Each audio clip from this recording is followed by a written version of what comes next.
yung lasa nitong kinuha ko sa kapitbahay kay Mare. Lasa nito. Matikman nga. Sabi nila matamis eh.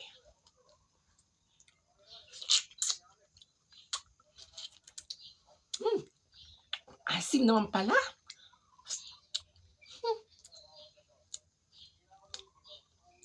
Anak, ikuha na mga kasaglit ng asin dyan. Asaan? Ay, sa mukha ko.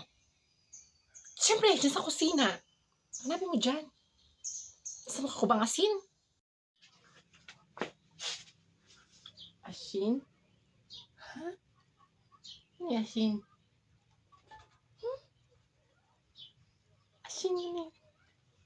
Asin? Asin ba to? Ano yung asin? Ito na siguro asin. Asin to? Asin siguro to?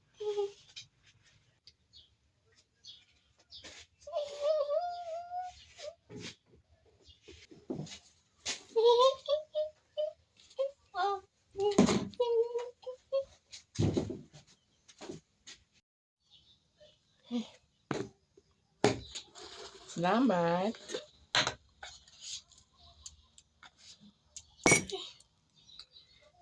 Masarap siguro i-asin to. Di ba, anak?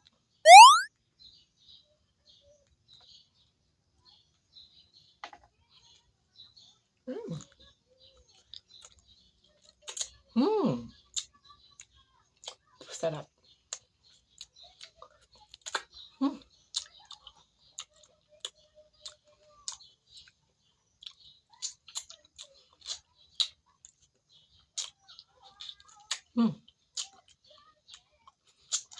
A few moments later. Ang yakang makataka. Sabi ko, asin, betchin naman pala binigay mo. Sana ikaw na makataka.